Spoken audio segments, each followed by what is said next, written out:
I just wanted my friends to watch my videos. And I knew that if I have 50 friends, at some point I'm going to have 1 million friends. And I knew if I'm going to have 1 million friends, I knew that I'm going to have 14 million friends. And I think at some point it's possible to have 30 million friends. So it's just a matter of time until you get to the millions. And also, it's so obvious, right? If you have attention, money is a guaranteed side effect. That's it. That's Nas Yassin, the creator of Nas Daily, a Facebook channel with over 14 million subscribers. I'm your host, Patrick McGinnis, and this is FOMO Sapiens, part of the HBR Presents Network. Allow me to introduce myself. I'm the guy who invented the term FOMO. That's short for fear of missing out. Today, FOMO is an epidemic and is changing us so much that it sort of feels like we're evolving into a new species. But FOMO doesn't have to take over your life. You can find the power to choose what you actually want and the courage to miss out on the rest. I'll show you how right here on FOMO Sapiens. FOMO. FOMO. Welcome to FOMO Sapiens, the show where I interview people who are changing the world and ask them how they choose from among the many opportunities and options in their busy lives. In 2016, Nas Yassin quit his job at Venmo and with $60,000 in savings decided to travel the world, camera and drone in hand. Over the next 1,000 days, he traveled to over 60 countries, filming what he saw, and then uploading a 1-minute video of his experiences each day to Facebook. That Facebook channel grew from a few hundred followers to over 14 million, and in the process, allowed Nas to create a media company that is focused on telling stories about the human experience. I wanted to have Nas on the show because his path is one that has been driven by big and often unconventional decisions. As you'll see in our discussion, his life trajectory and philosophy defies easy stereotypes. The son of a teacher and psychologist, he is a Palestinian Israeli who grew up in an Arab village in Israel. Then, thanks to a chance meeting with an American woman whose son was studying at Harvard, he applied there himself and graduated with a degree in economics in 2014. Then, just a few years later, he walked away from a prestigious job and found a way to turn that fateful decision into a new life and a thriving career. As you'll see shortly, Nas's take on life offers a fresh perspective that might just change the way you think about making the big decisions in your own life. Then, stick around for the FOMO moment of the show when I'll be talking to the founders of The Wonder, a hot new startup that has created a private member space for parents and their kids. The company just raised $2 million in venture capital from Marissa Mayer, Rebecca Minkoff, and FOMO Sapiens alum Anu Dougal of the Female Founders Fund. It's going to be a great show, so you won't want to miss out. And to make sure you never miss out on all things FOMO Sapiens, make sure to text FOMO to 66866 and subscribe to my newsletter, What Did I Miss? Okay, let's get on with the show. FOMO. Welcome to FOMO Sapiens, Nas Yassin. Hi, how are you? I'm great. Thanks for being here today. I appreciate your time. So I want to start right in with a question that I always start with, which is everybody feels a little FOMO sometimes. So what turns you into a FOMO Sapiens? FOMO. Well, I want everything for myself. So every time something happens, every time something good happens that I'm not involved in it, I feel FOMO. It's like if there's like a big social media explosion in like another country, like in Los Angeles, I'm like, crap, what am I doing in India? So I have a FOMO for everything that's good that's happening in the world because I want to be part of it. This is a severe FOMO sapien. I love it. I love that you're willing to admit it to us as well. Of course. I have a lot of problems.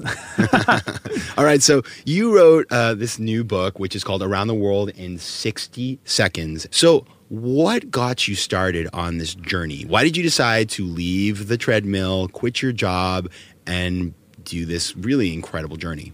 I remember I was a software engineer at Venmo, and then I was overpaid, underworked, and it just didn't feel like that was like a good use of my time to sell time for money. It honestly felt like, okay, Venmo, I'll give you 1 year of my life, and you give me back this annual salary. And back then, it was around $120,000 a year, and that's a lot of money for anyone in the world. But I, to be honest, it felt like my 1 year in my 20s was worth a little bit more than 120. I think it was worth around $1 trillion. And so no one was going to match that number. And so I had to use that year to build up myself. And this is why, knowing that I have very, very limited time, I had to quit and start just doing everyday doing something that I feel proud of. And I think in your book, you talk about your background. You come from a city in Israel that is an Arab city. You grew up. It used to be a village 5 years ago. And now it's a city. Finally. And you sort of ended up in the United States because somebody kind of took an interest in you in the States, brought you over. You visited Harvard. You applied. You got in. Yes. Which is a pretty incredible story. So you kind of talk about the fact that you always should take a chance on yourself and believe that you can actually do incredible things in your life. And so I guess that ethos fed into how you saw the use of your time once you graduated. Right. Every time you believe in yourself and do something that other people are not doing, it just works. I don't know how that happens. At the same time, you got a bunch of classmates that stayed doing the treadmill. So I imagine a lot of your friends, like, did you hear from the doubters that said, like, you're going to quit your job and travel around the world for a year? I mean, I guess at that point you were just doing it for 6 months and then it became longer. But yeah. Did you feel pressure as you made this choice from the people around you who said, like, what are you doing? Are you crazy? Because this is something that people who do new things feel all the time. So, yeah, I think like 3 years ago, now it makes sense, right? Oh, 14 million followers. Oh, it makes sense. Keep doing this.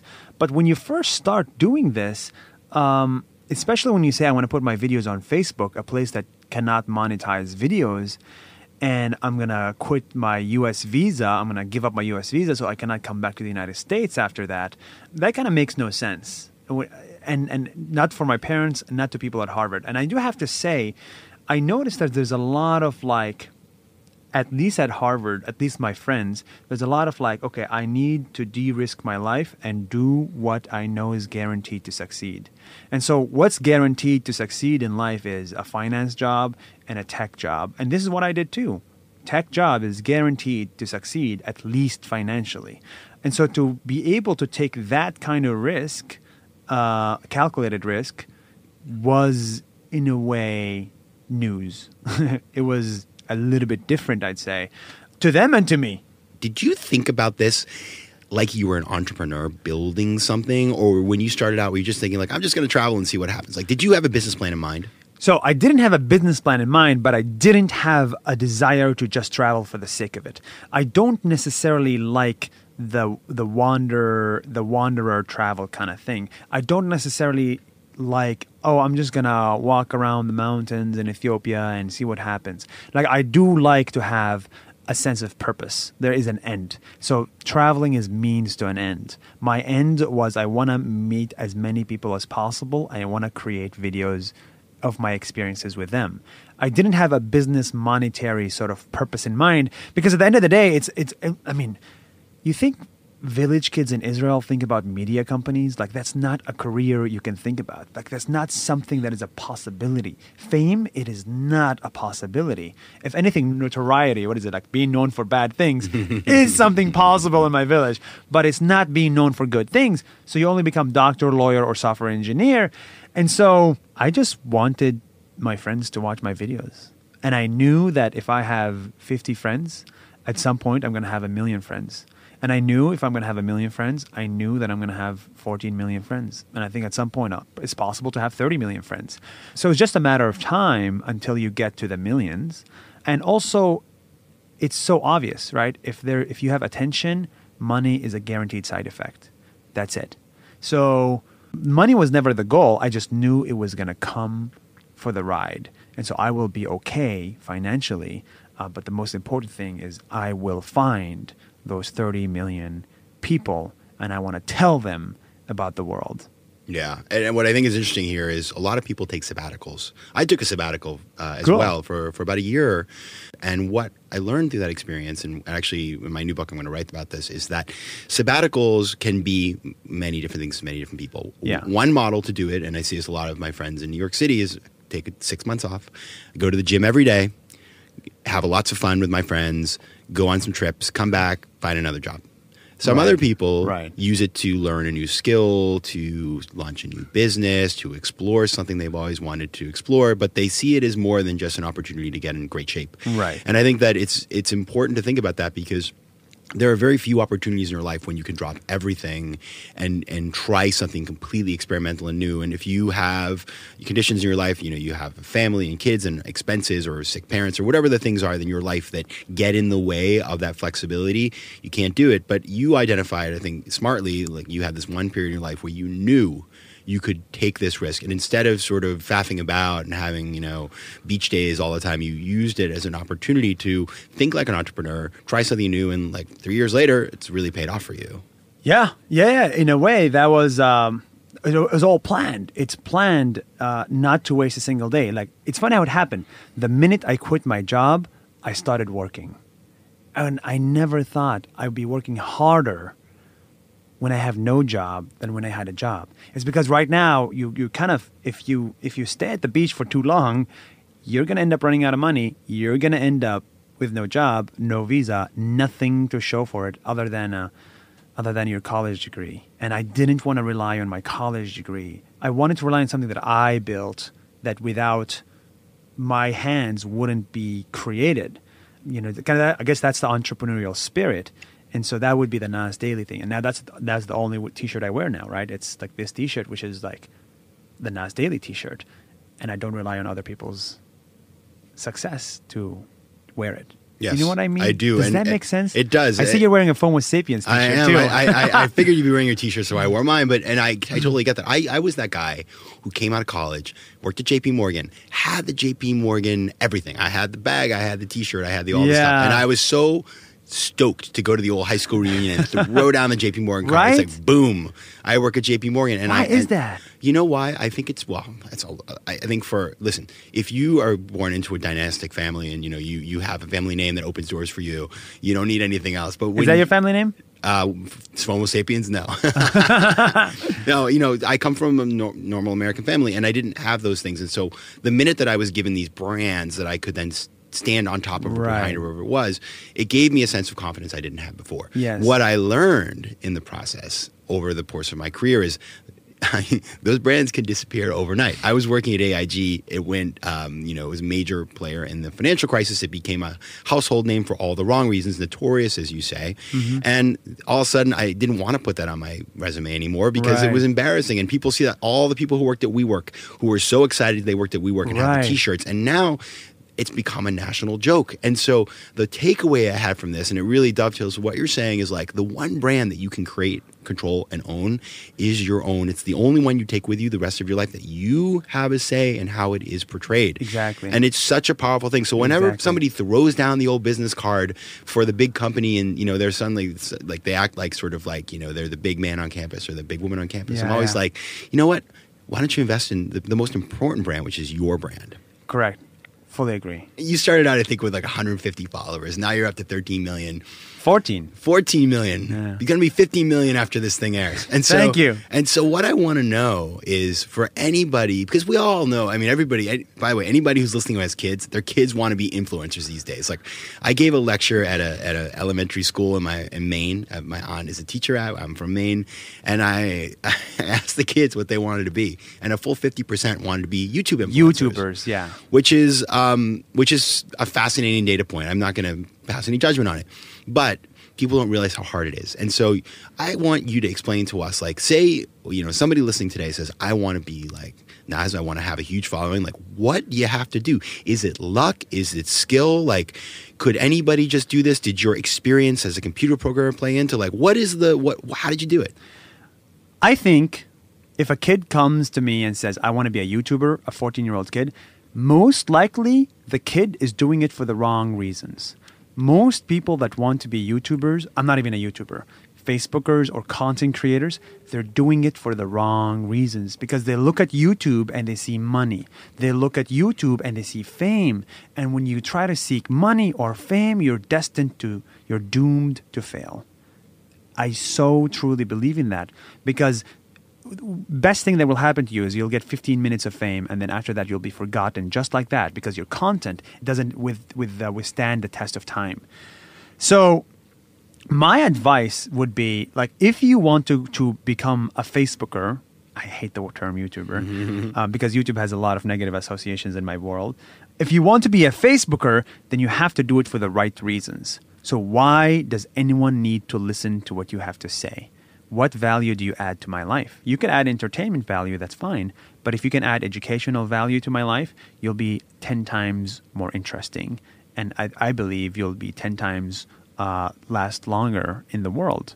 So you have to make a big decision. you want your content to be remembered this month or this decade.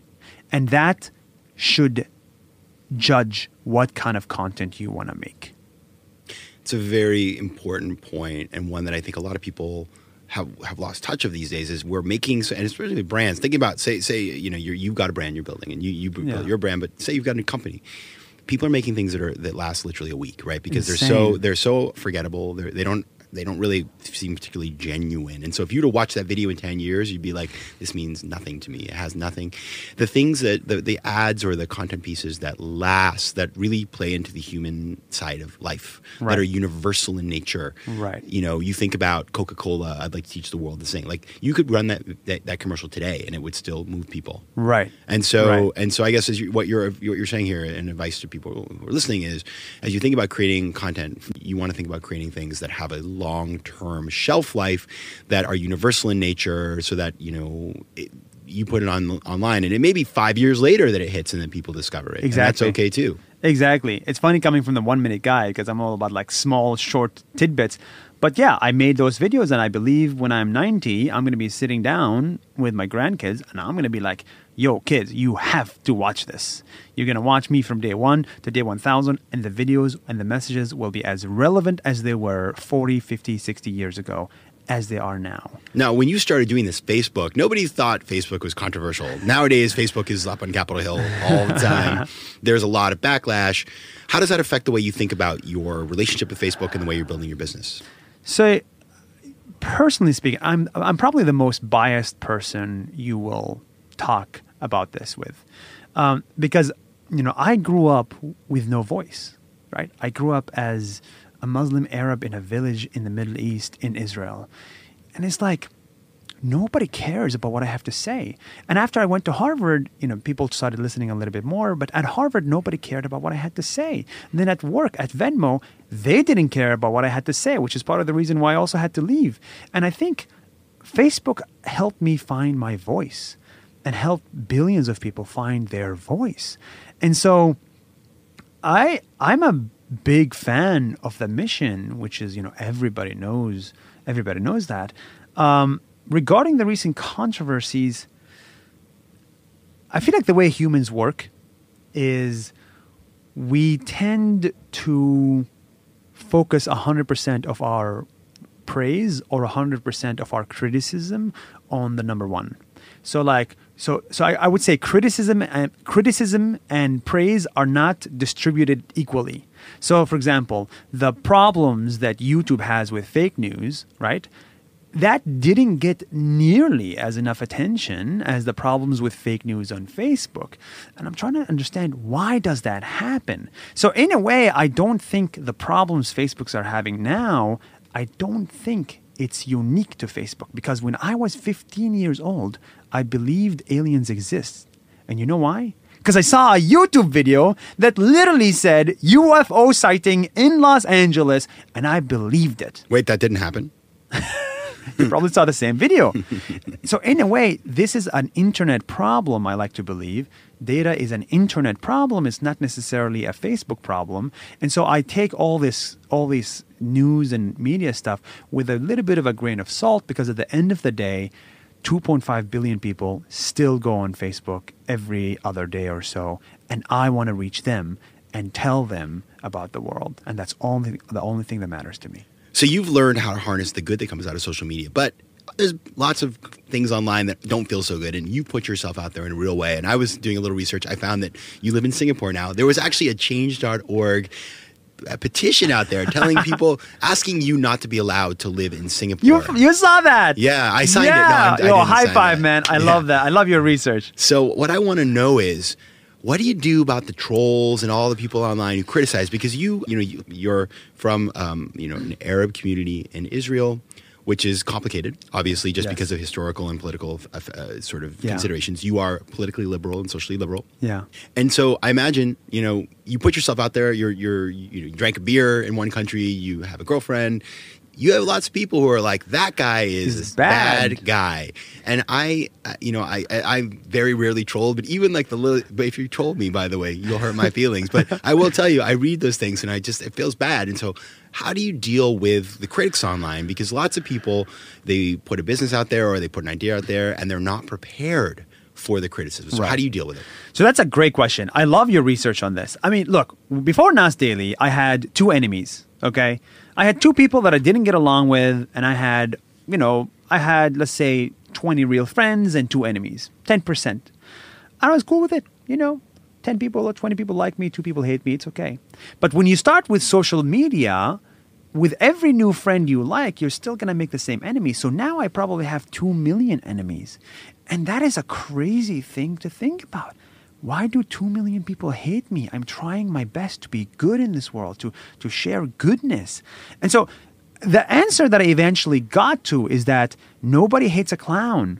And by virtue and by nature of the content you make, you must expect resistance. If you don't expect resistance, you are not worthy of the content you're making. Your content is not worthy. Because nobody is going to hate a video of a beach.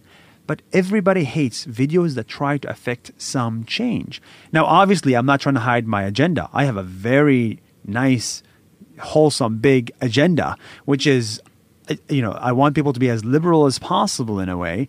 Not to the extremes, but you get the idea. And so by nature of just saying that Israel exists, right? By nature of saying, literally, I come from the country of Israel as a Palestinian, you're automatically going to make 1 million enemies because Israel doesn't exist to many people.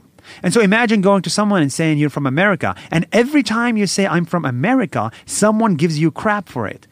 I mean, how would you feel? You'll start understanding that hate is part of the world and you must expect resistance. The petition that you saw in Singapore was actually also religiously motivated. So it literally says, Nas Daily is not Muslim enough. So we should ban him from Singapore. And that thing came from a Malaysian living in Malaysia, which is a more of a Muslim country. Now, should that make me angry? It should make me angry that people still think, how religious you are determines whether or not you deserve to be in a place or a country. I mean, they're being ridiculous. That is ridiculous criticism. If someone criticized me right now and says, "Nas Daily, I think you're, I think you're mean, or I think you're generalizing like Native Americans or something, or African Americans," I'd be like, "Okay, that is criticism I must listen to and I must improve." But there's some criticism that you shouldn't listen to, and that you should expect. And that's the good kind of criticism. Yeah, and I think it takes a lot of courage to deal with this kind of stuff, but it's something that we're all going to be facing more and more. So this is a very helpful way to think about it. Yeah. So now I think a lot of people would love to drop everything and travel around the world, but it's not realistic for everybody. Some people have a week, some people have a weekend, some people have a month. People have different situations in their lives. But if you're giving advice on somebody who's going on a trip and wants to have a really wonderful experience and do the kinds of things that you do in your videos, like what tips do you have for them to make the most of a journey? Like a long life trip or like a week-long trip? Let's say a 2-week vacation in, the summertime. They're going to, let's pick a country you've been to. They're going to Armenia. Now, everybody you're not in the studio right now, but Nas loves Armenia, as do I. Armenia is an incredible place. Amazing. And it gave me a lifelong love of lavash, which is their incredible bread, which I basically travel a mile to go buy it every time at the supermarket. So I brought him an Armenian hat to wear. I'm wearing a Mongolian hat. But it's a beautiful country that has amazing things to see and that you hadn't heard of when you went, right? I had no idea about it. Imagine one of our listeners is going to Armenia and they want to have the Nas Daily kind of experience. What should they do? That's a good question. Oh boy. Okay, I'll give you something. Do something that most tourists don't do. Okay, because when I was a tourist, I went to hostels, and I love hostels, and I hung out with other tourists, and we went and saw the country, and we took a lot of tourist pictures, and that's it.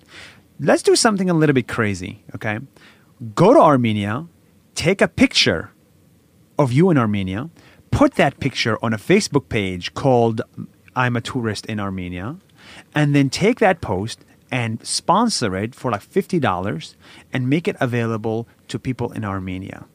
And then you'll see that Armenians are going to start reaching out to you and telling you, come do this, come see this, come do that, because they love tourists there so much.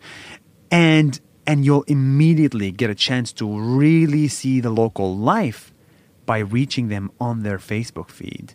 And so, yeah, you can hang out with the hostel owner or the hostel worker. That's good too. All locals are equal, but you can have a more local and a more equal experience by doing that trick, and all it takes is $50. So I would love to see if anyone tries to do that, and I want to see what the results are. Well, I'm going to try to do it, but if anybody does try to do that, any of our listeners, just write in information at the end of the show, or also drop a line to Naz. And that's what I used to do too. So when I first started Naz Daily, nobody cared about Naz Daily, and so I would go to India and I'd make my first video in India, and then I put $10 to advertise it to India, and then it gets, 20,000 views. One of these people just messages me and says, let's make videos together. Let me show you my country in a way you've never seen before. And then I'm like, perfect, let's do it. And all it took was $10 to get the most amazing experience of my life. I stopped doing that now because it's all organic, but at the beginning it was very, very important to get to that one local that will show you the world. Wow, that's an incredible tip. All right, Somebody's going to try this. Now, this is the show about finding the power to choose what you actually want and the courage to miss out on the rest. So what is your advice to our listeners? I see it all the time. I see people expecting to be pushed. They want to be pushed to succeed. They want to be pushed to happiness. They want to be pushed for greatness.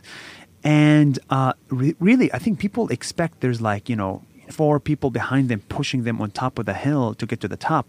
And I've never seen that happen ever in my life. I think you should only expect to be nudged. You should look for the nudge. Don't look for the push. And so look for inspiration, and that's it. Don't go asking for help even more. Don't go wanting more assistance or whatever. Just do it yourself. Because if you don't have the self-drive, trust me, you will never succeed. And that took me years to internalize, because if one day on day 535 out of this 1,000-day journey, I didn't wake up and feel like making a video, no matter what my girlfriend says, no matter what my friends say, there's no way they can push me to make that video. And so you have to have a self-driving engine inside of you to succeed. And if you don't have that, then you better start building it.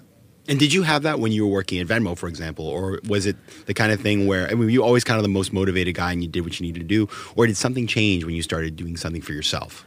Actually, it did change. I wasn't motivated when I was working at Venmo because I didn't believe. I believed in the mission. I didn't believe in the organization. I thought it was badly mismanaged. And so, when you're demotivated, no way I could have done a good job at Venmo. I didn't do a good job at Venmo. And I apologize, Venmo, if you're listening. So I only started doing a good job when I started doing things that I truly believed in and I truly believed in the impact of. Now, as you've built this, it's an empire at this point, this video empire. 13 million people would disagree 14. With you. 14, excuse me. What have you missed out on? Have you missed out on anything? Yeah, I think there's a price to everything. So every time you see a successful person, the first thing you must ask them is this: who paid for your success? And it's not monetary payment. It's like emotional payment. Like someone has to pay for someone's success, okay? And I think, my parents paid for some of my success because I literally didn't see them. I put them second in my life for 3 years as I made those videos. My girlfriend, we didn't go on dates for months at a time because I had to make videos. I have no friends left. Literally, as I was making this 1,000-day journey, I had no friends. Like only 1 or 2 people that I have online. But I come back to New York, the place that I used to live in here for 3 years. I go back home to my village for 20 years, and there's no one to say hi to me. It's only my family and my immediate family members because I disappeared to go and create this video journey. And so this is what I had to pay. This is the cost. I think I'm going to die a little bit earlier because of all this stress. I think it's going to take a toll on me when I'm 40. I may have a disease or so. Knock on wood, hope it doesn't. And that'll be another cost for this journey. And you know what? It's worth it. it was so worth it. And I'd do it again in a heartbeat, even if it takes your entire life. Because I don't think anything in the world is more meaningful. Nas, it's been incredible to learn about what you're doing. So I imagine a lot of people are going to read your book or look at your videos. Where can we find out more about you? You can find me on Facebook, Nas Daily, Nas Daily, like every day. And just type Nas Daily on Google and you'll see it. And the book is called Around the World in 60 Seconds, which is a play on words on Around the World in 80 Days. And it really is. It's a journey around the world. Each one is no more than 60 seconds. And the way I like to think of it is like instead of spending $10,000 traveling, just buy the book. You'll travel from your room and then you'll decide exactly which countries you want to go to. And then it'll save you a lot of money. Nas Yassin, thanks for stopping by. Thank you so much, man. Appreciate it. FOMO. And now it's time for the FOMO moment of the show, which is the time where I talk about FOMO and its role in pop culture or tell you about something that's giving me FOMO. And today I'm actually on location at a place that is, I think, gives a lot of people FOMO. It's called The Wonder. It's a private member space for parents and their kids in Tribeca in New York City. And I'm here with the co-founders of The Wonder, Sarah Robinson and Noria Morales, who've created this amazing space. Thanks a lot for having me here today. Pleasure to be here. Thank you for having us. So I want to start out with a question that maybe a lot of people are wondering. What is The Wonder? So we say The Wonder is a place for family recreation. It's a place for joy. And it began when Sarah, as a working mother, realized we have limited time with our kids. I want to make the best of it. I want that quality time to count. And we thought, what is a way that we can make a place where that could actually happen? Because we were not seeing it out in the market. And I know you both were working in the fashion world before. Noria, you were at Target. Sarah, you worked in, you told me you went to 250 fashion shows a year, which sounds like some people's idea of heaven and other people's idea of HE double hockey sticks.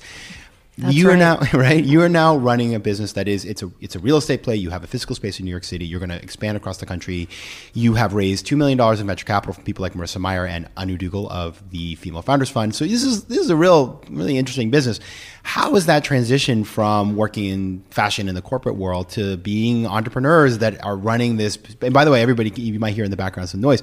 This space is happening. I mean, it's a very lively place. So how was that transition for you guys? It's like we're both really good storytellers. And that's what you learn in fashion. You learn an appreciation for design. You understand the power of theater and storytelling and entertainment because that's what we saw come to life, and that was coming to life in fashion. And what we had to learn how to do was apply that to this club. In some ways, it helps to come from a different background and go into something new because you're not coming in with all these preconceived notions of what a place has to be. And so we came in with sort of this idea of what is it that we want to experience and how can we bring our background to make this, to really differentiate our product, which is the club. What, if you think about the decisions you've had to make so far, like what has been the hardest decision you've had to make? The one that really kind of you found got right. They're looking at each other with like, And how did you come to a decision? What decision hasn't been hard? Yeah. Do you have a favorite? The list is a mile long. To do it in the first place? So let's start with that question of getting into the first place. So, Noria, you were working at Target. I remember you told me that Sarah called you up and said, "Do you want to get involved?" And you said, "I'll be an advisor. I'll be an investor. That's where I want to be." And then you ended up going in full time. Sarah, obviously, you started this full time. So I want to start with you, Sarah. What data or inflection point convinced you that you were just going to go all in on this idea? Noria and I had been talking about this for some months, and we started seeking outside counsel and trotting this out to other people and hearing their opinions on it, and it just caught fire. Every single person we talked to was like, you have to do this. This is amazing. Or I've heard of something similar, but it's not, no one has ever put it together in this way, and I think that you need to go for it. And so then we started having conversations with investors, and it was a long road raising money. I was newly pregnant and exhausted and nauseous. And I remember going to Noria's office one day after getting a bunch of no's from potential investors being like, is this ever going to happen? Like, do you think we're going to get this thing off the ground and get it funded? And Noria looks at me and says, there is no way this thing doesn't get funded. And I was like, all right, we can do it. We're going to keep going. And I think there are some days where you can make decisions either way, and then you can get bogged down in the process of actually getting something off the ground. And sometimes it just takes this unfettered belief in someone else to just put the wind in your sails and keep you going. And that is certainly what it did for me that day. Nice. Okay, Noria. So in some ways, I didn't make the decision. The decision chose me in a way, because it was a series of tiny decisions every day. Sarah, I'll come with you to that meeting. Sarah, let's do an offsite at my house and let's really work through this with you. And I found myself drawn into the work so deeply and so passionately that when the time came, as Sarah, we had gotten the funding and it was being built, I realized, oh my God, people invested in us in part because I was invested in this and they believed in me too. I can't just leave this. Yeah. And so it really wasn't much of a choice. I knew I had to do it. Now, it's certainly, is definitely a transition to go from a big corporate environment where you have unlimited bandwidth and resources and team to going to a startup. So that's been a huge transition for me personally and professionally, but also incredibly rewarding. When do you ever get really the bejesus scared out of you every day? We've learned so much in the last 6 months. But yeah, the decision absolutely chose me. Great story, great space. And I want to thank you so much for having me, Sarah and Noria. Best of luck. Thank you. Thank you so much for having us. That was super fun. FOMO. Big news. You can now pre-order my upcoming book, Fear of Missing Out, Practical Decision Making in a World of Overwhelming Choice at patrickmcginnis.com/FOMO Sapiens. While you're there, make sure to download my free gift for you, the FOMO Sapiens Handbook, which is an exclusive guide to spotting and managing FOMO and even turning it into a force for good. Just remember, you can find links to all things FOMO Sapiens in the show notes. And if you really don't want to miss out, subscribe to my official newsletter, What Did I Miss?, by texting FOMO to 66866 or signing up at patrickmcginnis.com. FOMO Sapiens is part of the HBR Presents Network. The show is produced by AW360 and recorded in New York City. Theme music is by Mike McGinnis. If you like today's show, please be sure to subscribe, rate it, and recommend it to your friends. And as always, you can find me at patrickmcginnis.com. You can also take the official FOMO diagnostic at patrickmcginnis.com/FOMO-quiz to find out if you're a FOMO Sapiens.